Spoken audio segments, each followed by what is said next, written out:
Salut tout le monde, je suis Mini Majesté, enfin aujourd'hui en civil. Et je suis Diamando Colosse. Et bienvenue dans le nouvel épisode de... Épisode 4, où effectivement nous ne sommes point en drague, parce qu'on était tellement chouc de l'épisode qu'on n'a pas réussi à se coller les sourcils. Alors ça, c'est une vraie fausse excuse. La raison pour laquelle on n'est pas en drague aujourd'hui, c'est 1, la flemme, et 2, Mylène Farmer. C'est ça, Mylène Farmer, parce que je suis effectivement, comme on peut le voir derrière moi, dans une chambre d'hôtel à Bruxelles, parce que ce soir, je vais enfin voir fucking Mylène Farmer à Bruxelles, et j'ai trop hâte. Et toi, tu es toujours à Avignon, si je ne m'abuse, Diamanda?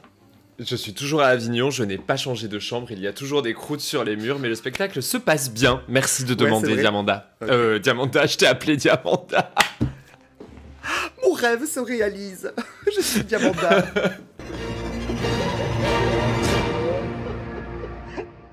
J'ai l'impression que cet épisode commence bien, Mini Majesté. Ouais, c'est clair. Bah, de toute façon, il commence très bien parce que donc moi, vu que j'ai été à Bruxelles dès hier, j'en ai profité pour aller voir une viewing party organisée par Brittany Von Botox à l'agenda de Bruxelles.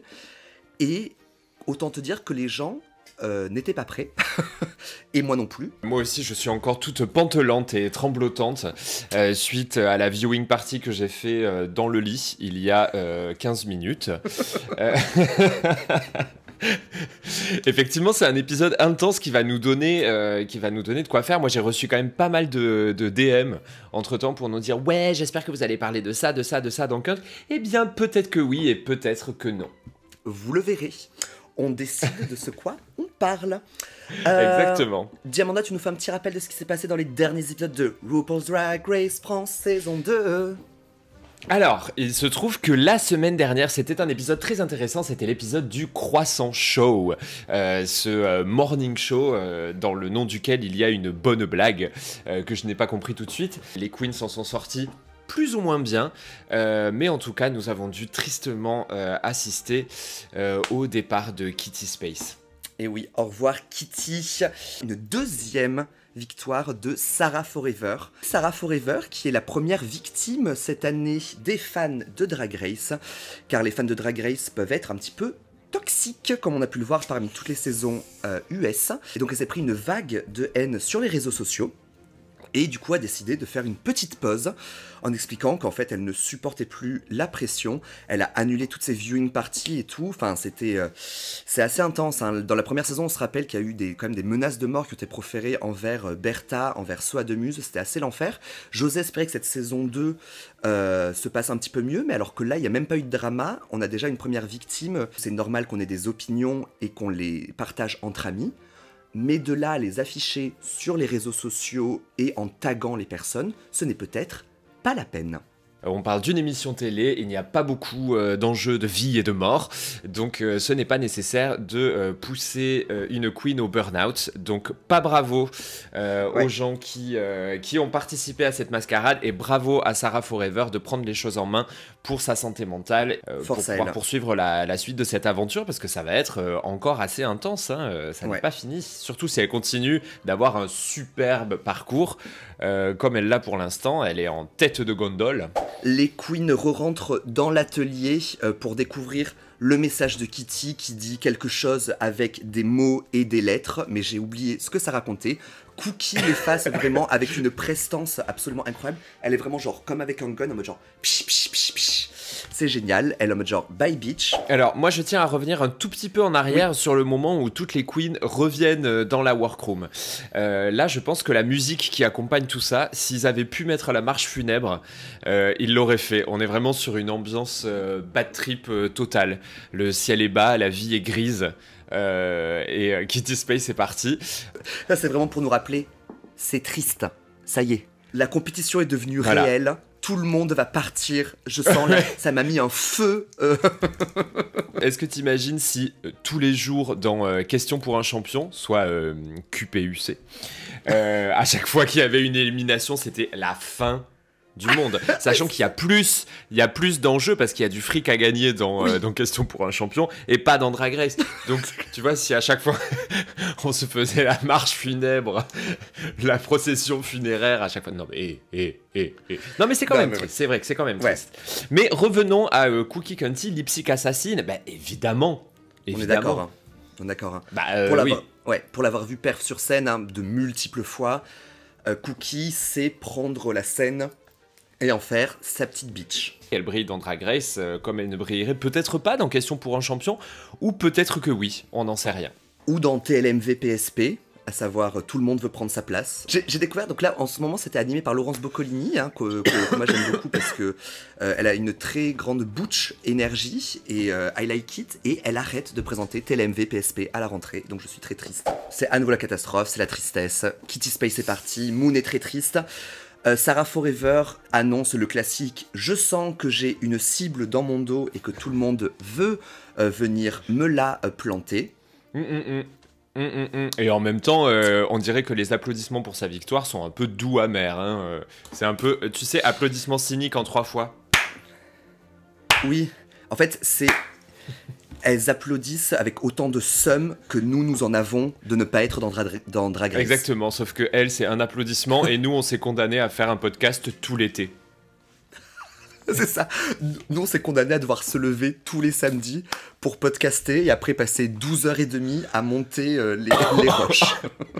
Voilà, donc notre seum est bien irrigué quand même. Mais tout se passe bien quand même, vraiment Avignon. Putain, franchement, tu donnes trop envie avec Charlie Voodoo là derrière en train de faire la mariole dans la piscine là. Alors effectivement, Charlie Voodoo est un pro du mariole. C'est méga cool à Avignon. On fait 800 000 spectacles, on a déjà fait 7. J'ai l'impression que ça fait 8 ans et demi que je suis là et il nous en reste encore 7 à faire. Et voilà, et je joue le rôle. La moitié. Je joue le rôle d'une sirène tous les soirs, ainsi que d'un taureau, ainsi que d'un lapin. Voilà. Nous avons les queens qui rentrent à nouveau dans la workroom, après nous avoir fait un petit passage militaire, après nous avoir fait Baby Shark.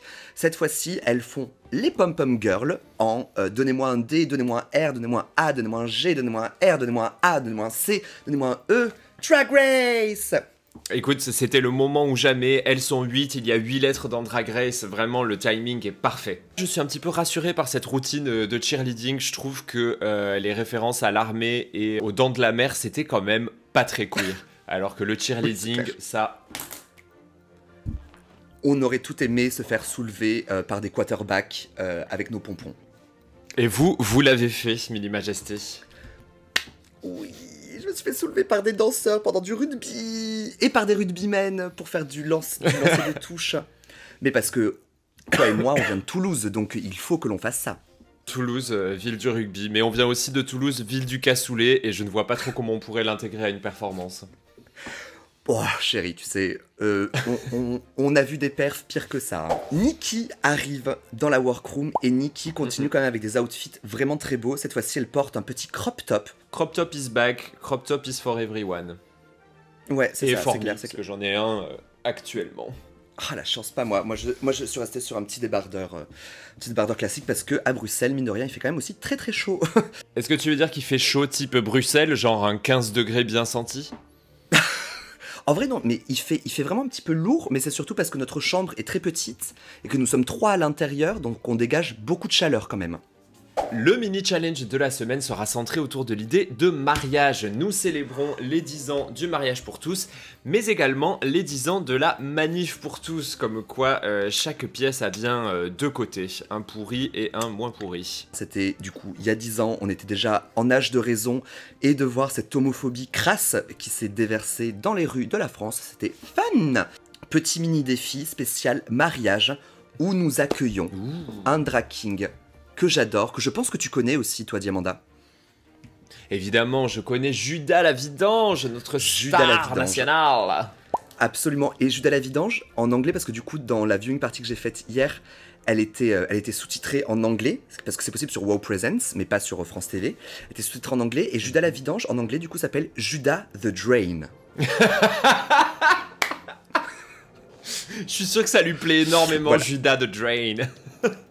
Alors, Judas, il arrive, il est hyper sexy avec sa banane et son méga look de Elvis. Et en plus, il a cette espèce de démarche de tonton ouvert d'esprit, tu vois? Exactement. Tu sais que c'est le tonton un petit peu relou que t'es pas sûr de vouloir voir souvent à tes fêtes de famille. Mais après, tu le vois, tu te dis, en fait, c'est mon tonton cool. Ouais, c'est ton tonton déconstruit, mais effectivement, il y a cette espèce de chaloupage légèrement fermé vers l'avant avec les épaules que moi, personnellement, me fait décoller. Ouais, on le voit arriver et il arrive donc à moitié en prêtre parce qu'il va célébrer l'union de toutes ces travelottes. Nous avons Cookie qui s'est mis avec Moon, Keyona qui s'est mis avec Mami Wata, Peach qui s'est mis avec Ginger, lololol vu la suite de l'épisode, et Sarah Forever qui se met avec Punani, et elles ont 15 minutes pour se foutre en drague mariée. Attends, bouge pas, il faut que j'aille ouvrir la porte. Minima a du passage dans sa maison. Bonjour Diamanda Calas. Ah, bonjour Angelica, comment ça va? Elle nous entend. Absolument. Angelica ne t'entend pas pour info parce que je suis en écouteur. D'accord. Je sais que tu m'aimes. Diamanda te demandait comment tu allais. Je vais très bien, merci. Elle va très bien, merci. Ah bah tu l'entends. Oui, ça par contre je l'entends. Oui. Alors nous sommes dans le mini challenge et là moi j'avoue que quand j'ai entendu qu'elles allaient devoir se mettre en robe de mariée, j'ai eu un petit seum pour elles parce que donc du coup j'imagine que dans leur brief pré-Drag Race il y avait marqué prenez une robe de mariée. Au cas où. Mais voilà, au cas où. Je pense qu'elles voulaient être très cunt dans leur robe de mariée et que là, elles se retrouvent à être très dégueulasses. Parce que soyez honnêtes, le make-up est incertain.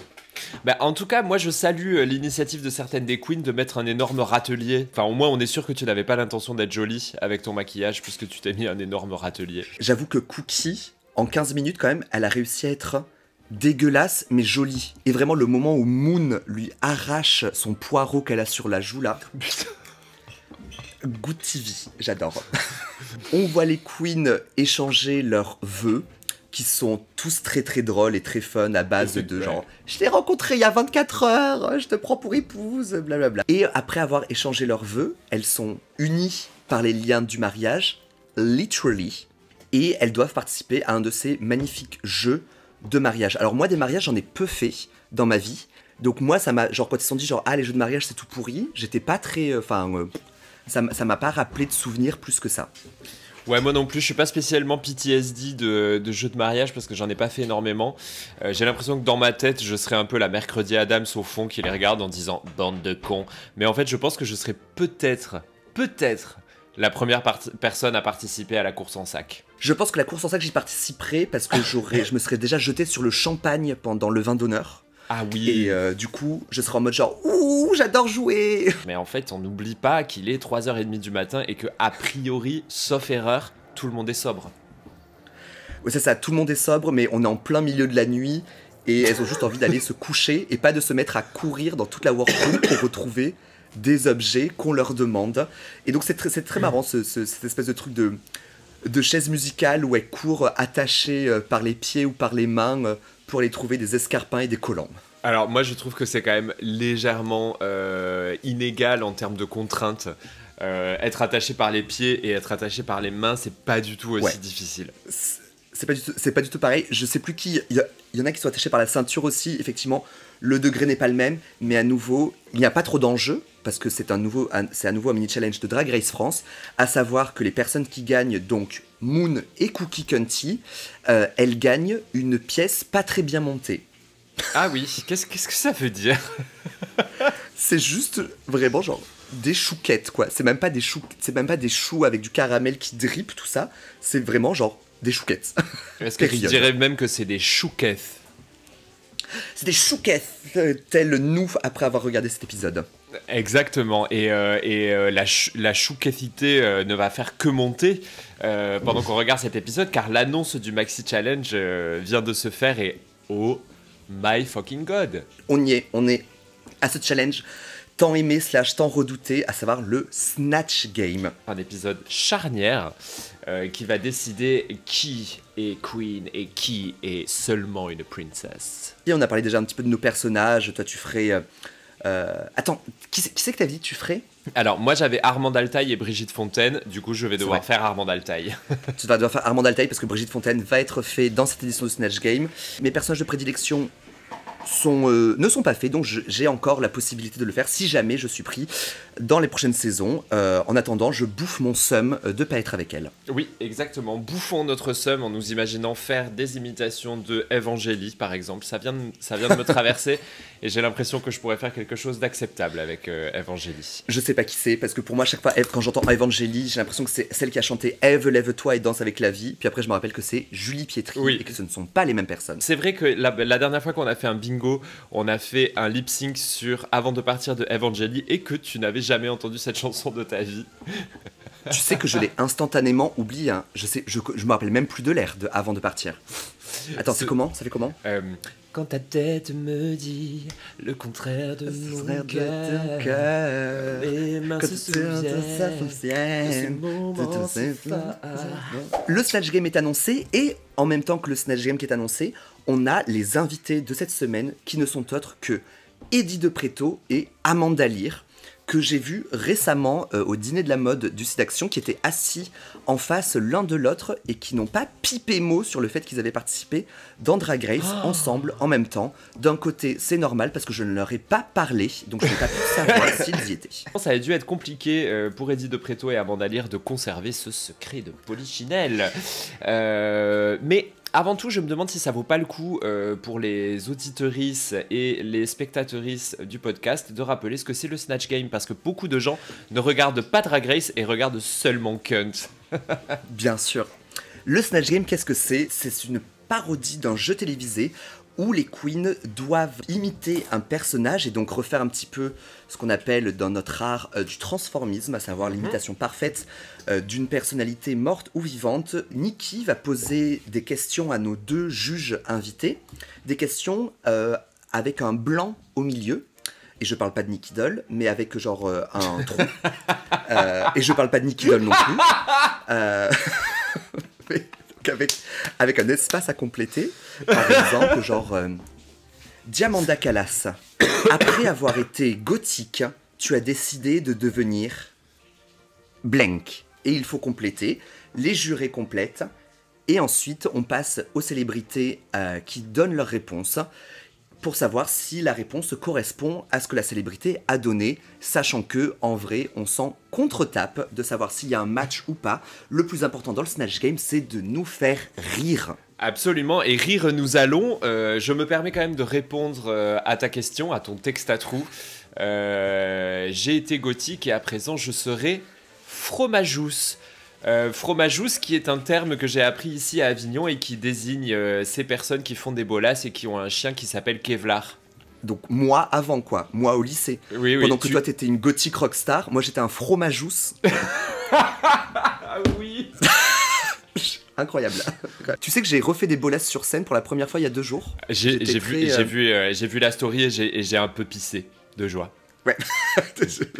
Donc voilà le principe du Snatch Game. On voit Pounani qui s'effondre, comme le dit Mylène Farmer, car elle a décidé de faire Amanda Lear. Et du coup, elle se rend compte qu'elle va faire Amanda Lear devant Amanda Lear. Tu viens pas qu'avec un seul personnage, tu prépares plusieurs personnages.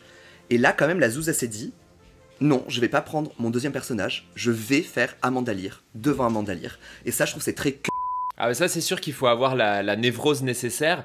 En même temps voilà, ça se produit cette année et je pense que les filles des années suivantes feront un Snatch Game de Hélène 2-3 si elles veulent être sûres que la personne n'est pas là.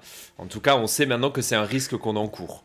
Arrive le premier drama de la saison, en tout cas le premier drama qui est filmé et qui n'a pas été coupé au montage, à savoir 2 queens qui veulent faire le même personnage. On a donc Sarah Forever et Cookie Cunty qui veulent faire toutes les deux Johnny Hallyday. Ça castagne dans la workroom. Je pensais pas que 2 queens dans Drag Race pouvaient se battre pour Johnny Hallyday et pourtant c'est arrivé.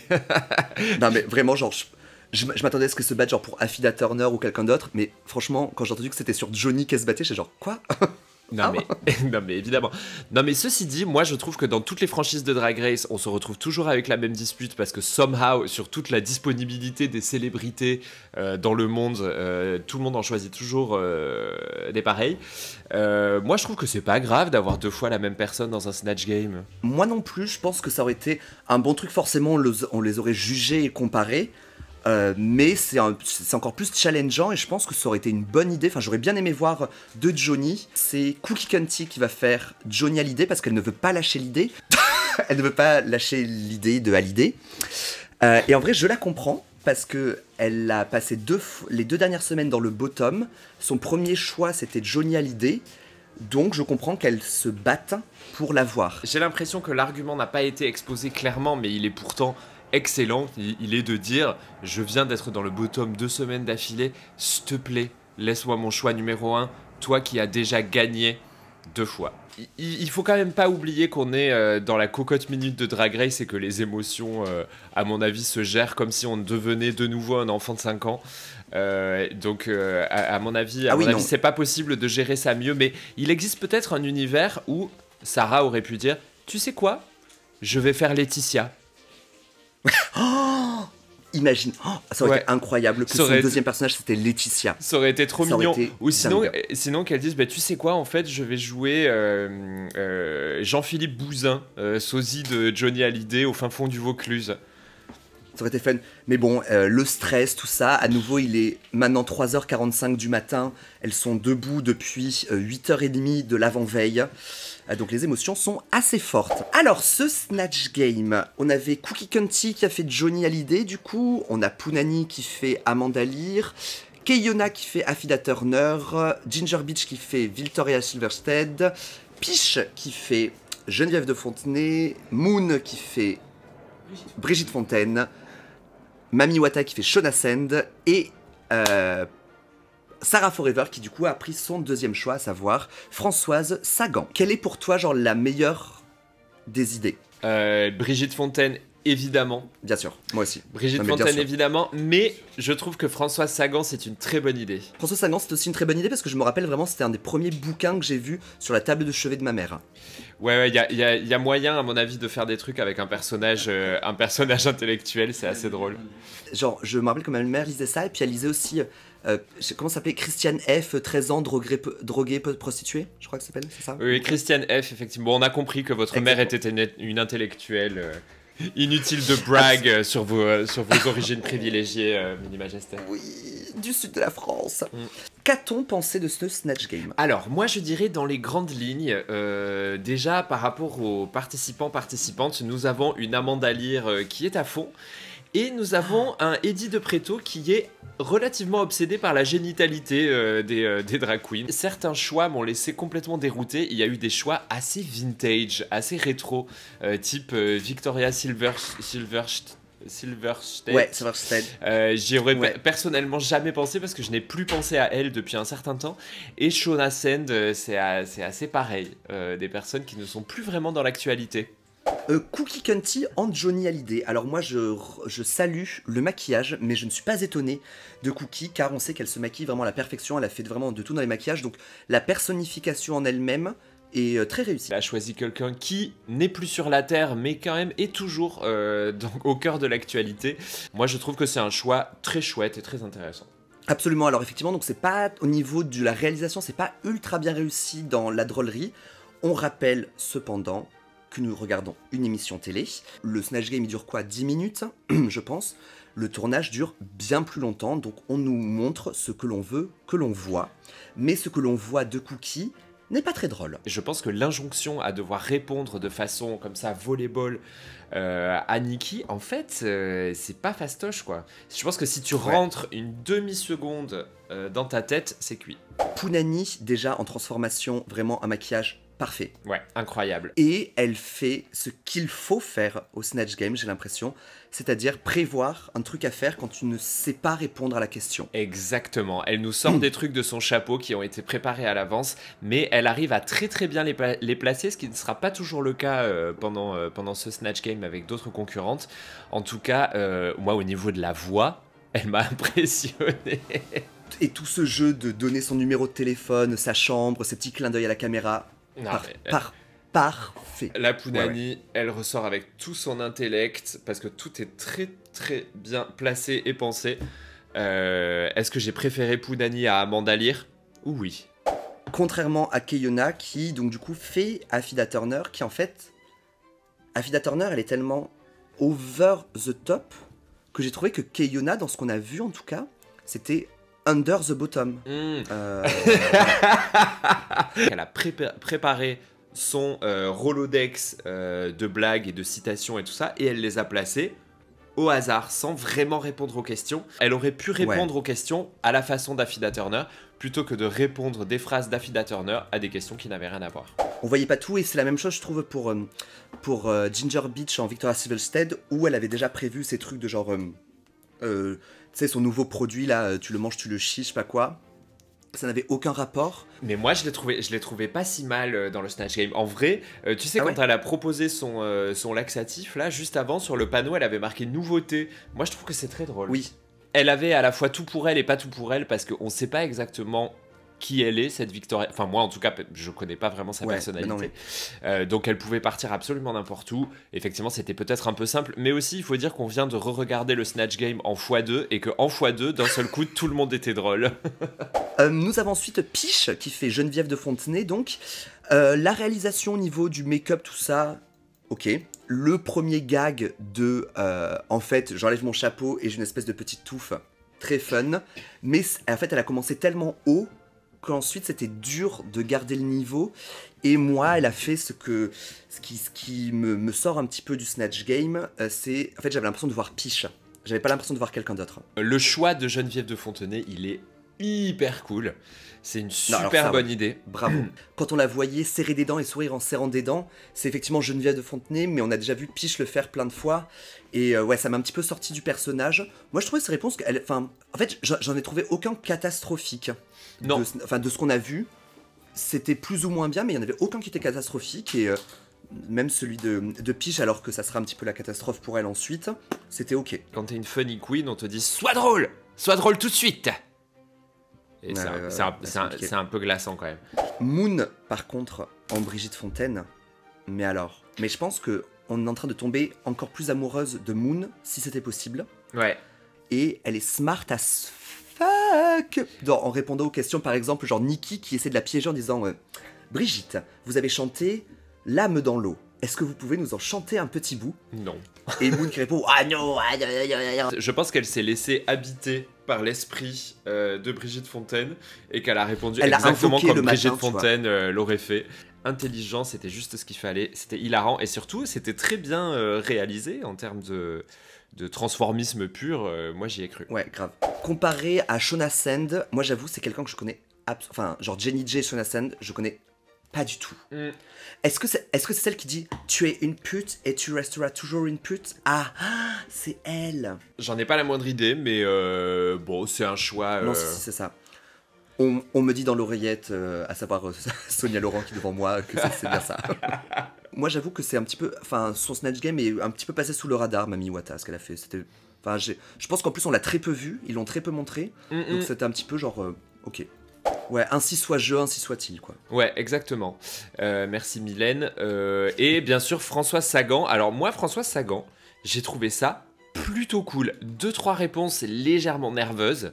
Mais l'intro avec la cigarette était chouette. Là, en tout cas, en x2, j'ai bien ri. Pareil, en x2, c'était vraiment très drôle.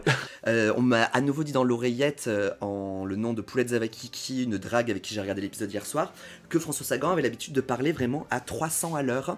Et que donc, peut-être qu'en x2, du coup, ça se rapprochait un petit peu de la diction de François Sagan. Moi j'ai trouvé des réponses assez drôles et j'adore vraiment un props d'une cigarette gigantesque, franchement génial. Je crois que je préfère ça à un deuxième Johnny. Françoise Sagan, on a envie de voir ça sur Drag Race. Sur ce Snatch Game, j'ai quand même plutôt bien rigolé. En fait, j'ai trouvé plus équilibré que la saison 1, où dans la saison 1, on avait des personnages qui étaient vraiment incroyables, tels que Paloma en Françoise Hardy, n'importe quoi. Paloma, raté. En Jean Blanc. Fanny Ardant, enfin. Fanny Ardant, merci. J'adore les homosexuels. La pauvre, elle est restée bloquée là-dessus. Ellipse en Chantal là-dessous. Très bon. Très bon. Soa en Félindra tête de tigre. Et la grande dame en quelqu'un du sud. Comment ça s'appelle? Victoria Rosenfeld. Alexandra Rosenfeld. Avec son fameux du jus de fruits. Il y en avait 4 de très bons et 4 de très mauvais, à savoir genre Cam en Mireille Mathieu. Ah oui, qui était pourtant un choix intéressant pour Cam. Hein. Ouais. Et les autres, Lolita, je sais plus en quoi elle était. En Rossi de... Ah oui, Lolita en Rossi de Palma. Ah, pareil, bonne idée, hein, mais... Ouais, mais non, raté. Donc, la saison 1, c'était vraiment genre du très bon et du très mauvais. Et là, je trouvais ça un peu plus égal. C'est-à-dire que même les personnes qui vont mettre dans le bottom, j'étais en mode genre, franchement, là, à la fin du Snatch Game, je me demandais... Je voyais très bien le top, hein, je voyais très bien, genre, c'était Pounani et Moon. Pour moi, c'était clair et net. Mais en bas, j'étais genre, pas sûr. Non, pas sûr non plus. J'ai un peu envie d'évoquer une conspiration possible. Est-ce que faire du King au Snatch Game de Drag Race France ne serait pas l'assurance de foirer son coup? On se rappelle de Jean-Pierre Coff par Bertha l'année dernière. Elle-même le dit, hein, moi, on en a longuement parlé de ce Snatch Game, que ouais, en fait, elle avait une idée trop précise de ce qu'elle voulait faire et ça n'a pas du tout marché. Bah, moi j'en ai un souvenir tendre, mais bon, étant donné que je commence à vieillir, j'ai un souvenir tendre de tout ce qui s'est passé il y a plus d'1 an. Donc voilà. Je comprends. Mais tu vois, genre, la Big Bertha, elle avait une idée précise et ça n'a pas marché. Quant à Cookie, j'avais l'impression qu'elle avait pas trop d'idées précises et ça n'a pas marché non plus. Tu en dirais quoi de façon globale quand même de ce Snatch Game? Snatched et très gamique. Ça tombe bien, c'est le nom du jeu. C'est la fin du Snatch Game, ce qui veut dire que ça va être le début du défilé, mais avant le défilé, on se retrouve avec le classique Passage Love. Le Passage Love. Et de quoi est-ce qu'on va parler cette semaine, Mesdames et Majestés, dans le Passage Love? Dans ce Passage Love, on rappelle du coup les 10 ans du mariage pour tous, avec du coup Keyona qui annonce qu'elle est mariée depuis 1 an, et comme elle le dit, elle est mariée à une bombe, et pour avoir vu les photos de son mari, je confirme, c'est une bebon, comme disent les jeunes. Ginger nous apprend qu'elle, ça fait 3 ans qu'elle devrait se marier, mais elle ne dit pas pourquoi elle ne l'a pas fait. Je connais aussi très bien son mari, enfin son futur mari, étant donné que c'est aussi une drag queen, et qu'en fait elles ont commencé ensemble le drag pendant le Covid. Ouais, et que voilà. On va parler du mariage pour tous, de la manif pour tous, et effectivement, comme c'est encore une fois très bien dit, notamment par Sarah Forever, ce passage terrible de l'histoire de la politique française dans lequel nous avons donné la voix à des personnes ignorantes, ce qui a fait beaucoup de mal à toutes les communautés. Moi, je me souviens que j'habitais à Berlin à cette époque-là et je regardais ce qui se passait en France avec une grande honte. Moi, j'habitais à Grenoble à l'époque, donc déjà j'avais honte d'habiter à Grenoble. Et de 2, du coup, je me rappelle qu'on avait affrété des bus pour aller de Grenoble, parce que j'étais président d'une association LGBT à Grenoble. Of course, on avait affrété des bus pour aller, bien sûr, pour aller à Paris, du coup manifester pour le mariage pour tous, parce que c'était d'une violence sans nom ce qui se passait, et en fait on est en train de revoir des discours comme ça qui remontent 10 ans après, en fait de façon cyclique, maintenant des discours méga transphobes qui remontent vraiment de plus en plus. Et Enza Fragola, qui est une queen bien connue à Paris et qui a participé vraiment au renouveau de la scène drague et qu'on adore effectivement, elle a une petite théorie que je partage sur le fait qu'en fait, donc il y a eu un renouveau de la scène drague à Paris en tout cas à partir des années 2013-2014 par là, enfin un petit peu avant entre 2010 et 2014, et peut-être que le mariage pour tous et du coup la manif pour tous et toute cette homophobie crasse qui est arrivée a en fait donné du peps et de l'envie à plein de personnes en fait d'exulter leur homosexualité et de dire oui ben moi aussi, moi je suis femme, ouais, je suis une pédale, ouais, je suis une travelotte, et je vais genre l'exprimer encore plus. Nous avons le main stage qui arrive avec notre entrée, comme d'hab, de Riri, Fifi et Loulou. Riri, Fifi et Loulou qui ont tout donné en termes de look cette semaine. Nous avons donc Riri, Daphné Burki en prêtresse SM, Fifi ou qui dit Smile en car wash des enfers queer. Et nous avons Loulou, donc Nicky Doll, qui porte, je vous laisse décrire sa tenue Mini Majesté. Quand elle l'a postée sur ses réseaux sociaux, cette tenue, j'ai gasp. Elle est donc dans une robe bustier avec un petit chouchou, enfin avec un gros chouchou au niveau des cuisses, des gants, mais pas vraiment des gants roses, une toison, mais... Ah. On dirait qu'il y a 28 toisons clippées les unes sous les autres, c'est assez impressionnant. Ah ouais. Daphné Burki, elle est en motomamie, moi j'adore. Fifi, il est en car wash et moi, me faire laver, j'adore aussi. Ouais. Donc c'est vraiment un sans faute. Oui, c'est vrai que vous êtes une fan de l'hygiène. Femme de l'hygiène, absolument. Enfin, sauf que j'ai oublié ma brosse à dents à Bruxelles, hein, pour info. Je suis certain que tu peux en trouver dans le coin. Amanda Lear et Eddie de Preto sont habillés comme dans la vie normale, mais à paillettes. On apprend que le thème est sous l'océan. Sous l'océan, quel bon thème, je m'y attendais pas du tout. Qu'est-ce que vous feriez, vous, sous l'océan? Est-ce que vous exploreriez les abysses ou est-ce que vous seriez un poisson de surface? En fait, je me suis découvert un attrait certain pour la plongée en bouteille récemment, après un petit voyage dans les îles Canaries. Et donc, je pense que j'aurais fait une tenue de plongeuse, mais une tenue de plongeuse un peu cunt. Vous auriez donc opté pour néoprène salope. Néoprène salope, ça aurait été le nom de ma tenue, effectivement. Moi, je crois que j'aurais plutôt été vers la baudroie ou cette espèce de poisson des abysses. C'est très joli, dis donc, hein, vraiment. Est-ce que taper dans le mythe de la sirène, c'est pas un peu trop facile? Parce que moi, je joue une sirène cette semaine, une sirène avec une queue en dénime. Sinon, message politique, des tortues qui étouffent. Ouais. Je pense que je me serais dit, genre, tout le monde va le faire. Et je pense que elles le font un petit peu. Et puis moi, soyons honnêtes, je dirais pas que la planète, je m'en fous. Mais je sais que c'est déjà la merde. Moi aussi, je fais pipi sous la douche pour éviter de consommer de l'eau. Eh bien moi, je ne me suis pas lavé depuis 15 jours, c'est mon geste écolo. La première personne qui arrive avec piche. La première personne arrive et piche. Et je pense que c'est homophobe d'avoir choisi piche en première personne, car se renouer, c'est ce pourquoi je veux voir du drag, à savoir une full histoire racontée en 1 seconde et demie. C'est vrai que c'est pas sympa de l'avoir mis en ouverture parce que c'est particulièrement génial. Piche est en rose de Titanic, allongé sur une porte avec un gilet de sauvetage vraiment cunt, car il est taillé, des stalactites, son petit sifflet. Elle soulève la sempiternelle question, est-ce qu'il y avait suffisamment de place sur cette planche pour que Jack puisse s'y foutre? Évidemment, la réponse est oui. Il y avait la place pour Jack et pour un énorme frigo, s'il y en avait besoin. Mais elle a préféré sauver son frigo, non sans proposer une bière à Jack pendant sa mort. Ouais. Rose s'est dit, va te faire foutre, tant pis pour toi, j'ai envie de vivre. Mais par contre, merci de m'avoir peint comme une de tes françaises, ça c'était vraiment sympa.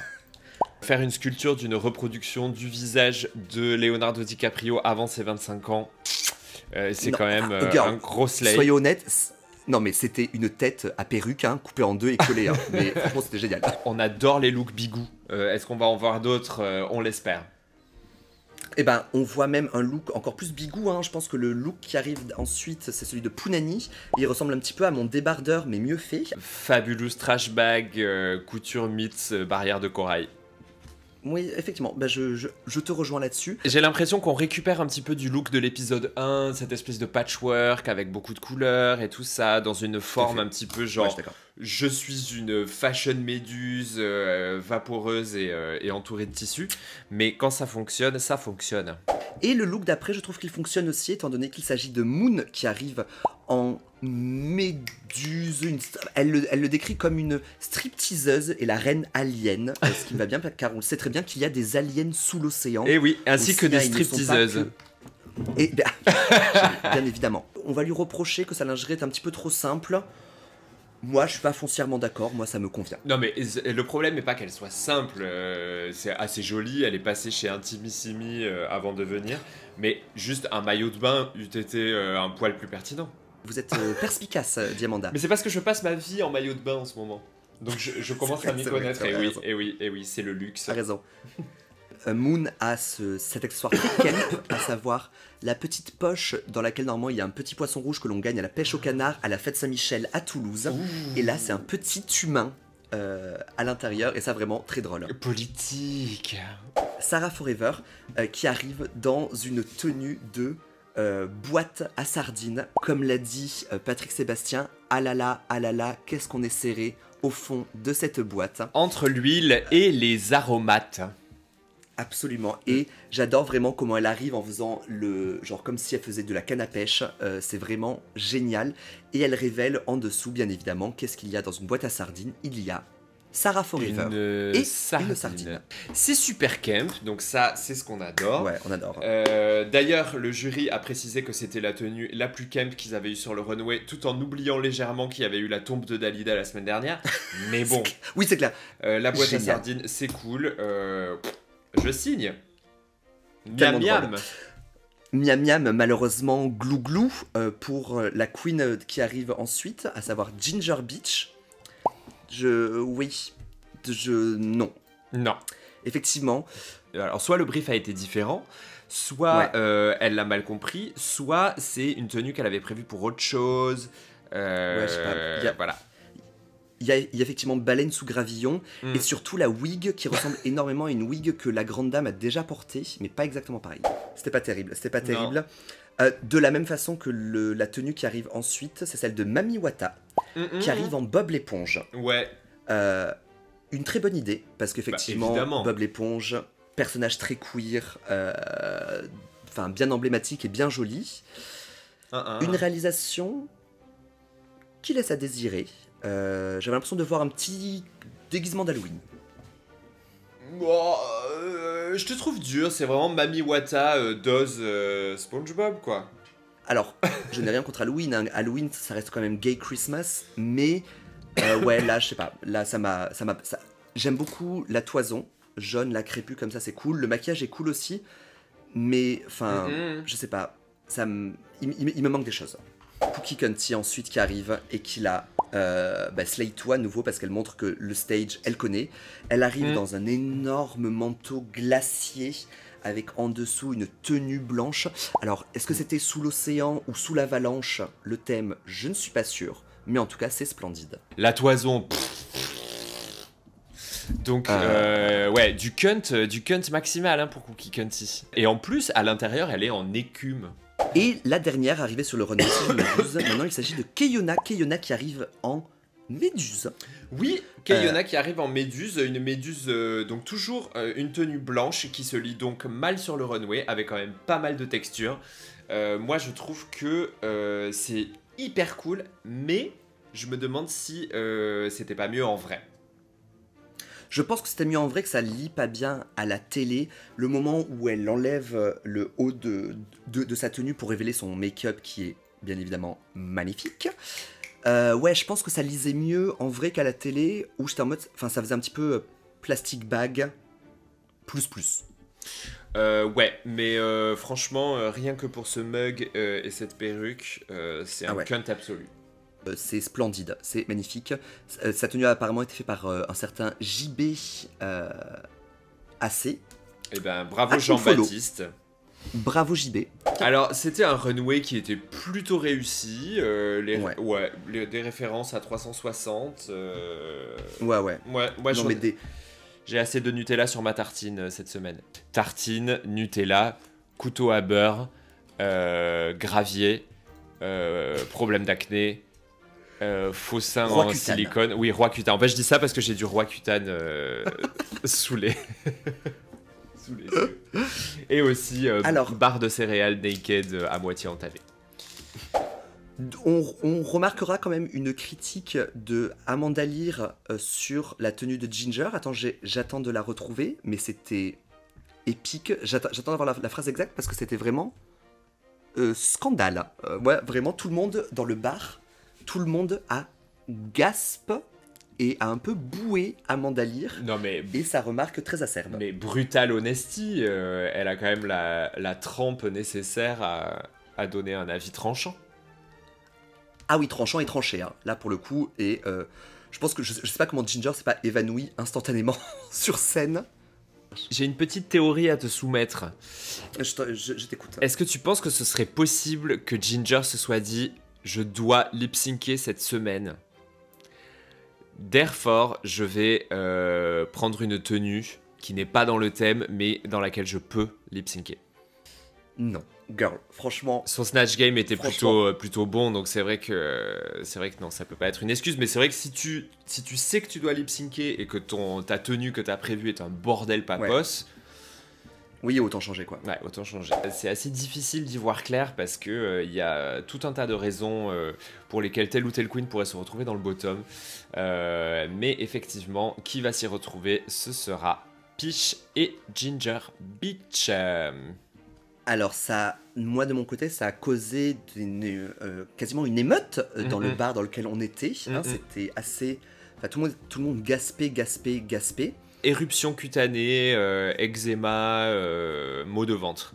C'est quand même assez gaspeux. Je pense qu'il y avait un peu l'embarras du choix pour faire une combinaison intéressante pour le bottom et que là, on a eu une combinaison très intéressante pour le lip sync. Et avant de parler du lip sync, on va quand même parler de la grande gagnante de la semaine qui est Poonani.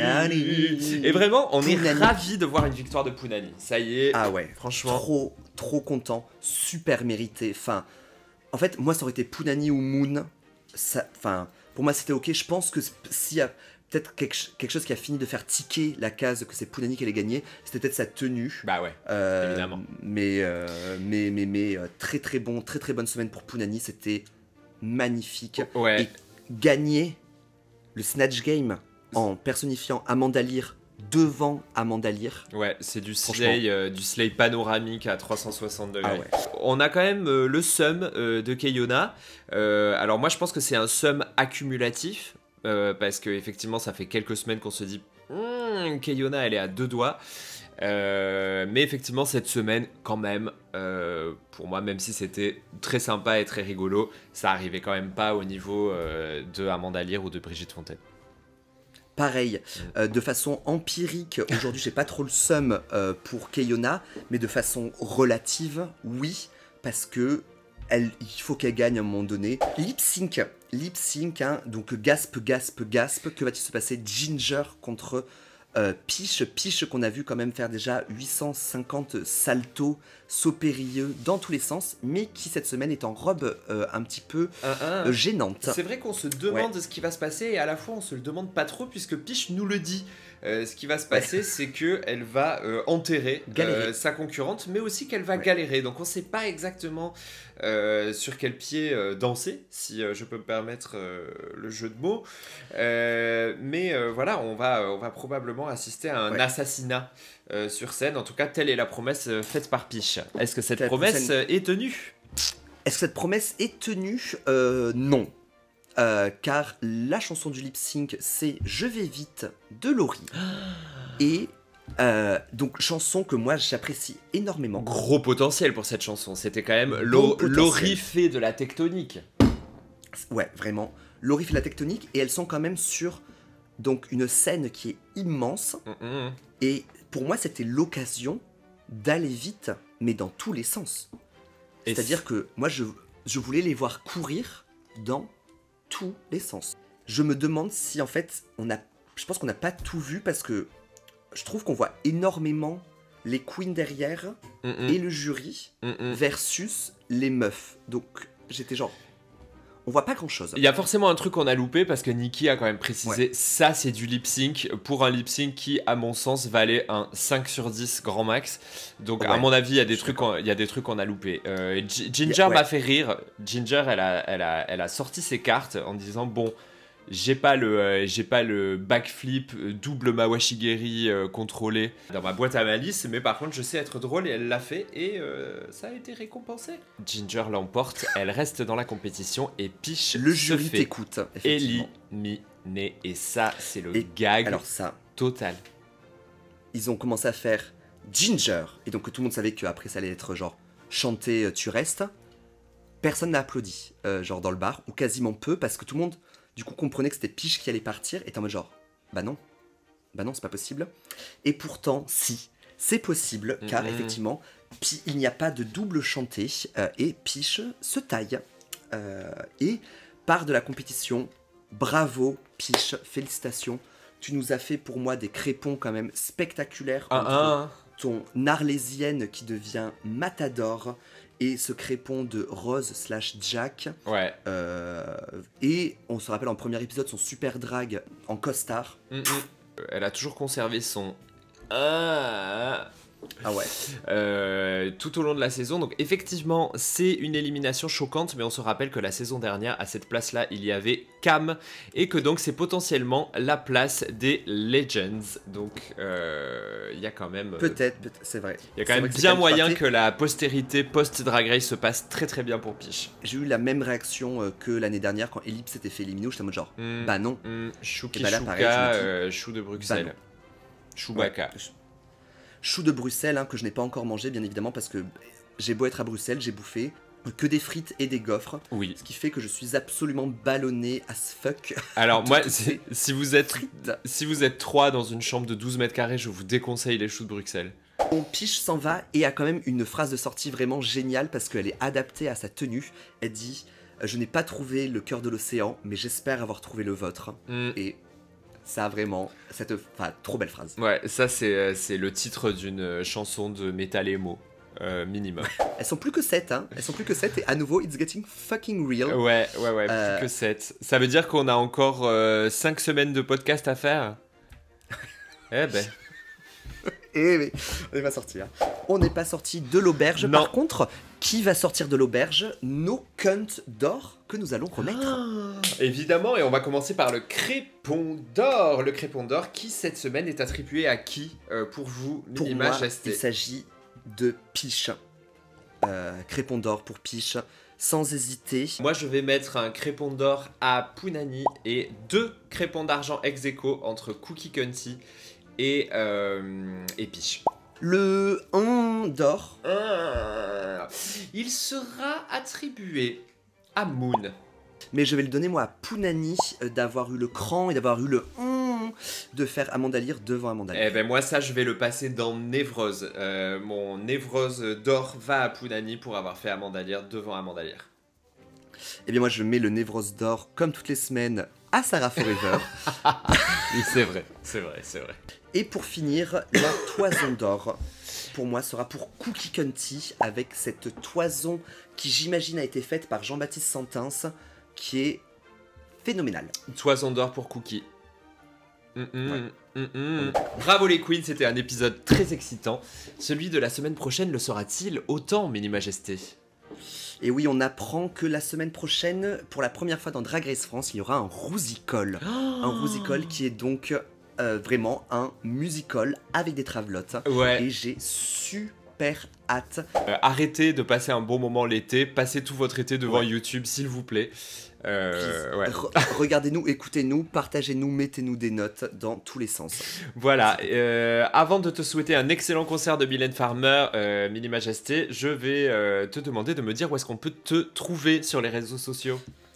Sur les réseaux sociaux, on peut me trouver à @minima_gesté sur Instagram ou minimajesté.com pour mes dates et mon merchandising, le fameux torchon, pour essuyer votre vaisselle avec mes bouts. Yes, c'est bien moi, vous pouvez me retrouver sur @diamanda.calas sur Instagram, @diamandacalas tout attaché sur TikTok et m'envoyer un mail. J'ai toujours pas reçu de mail, enfin je suis pas allé voir dans les spams, sur rendiamanda@gmail.com. Si mère de ne pas trop spammer ma boîte mail professionnelle.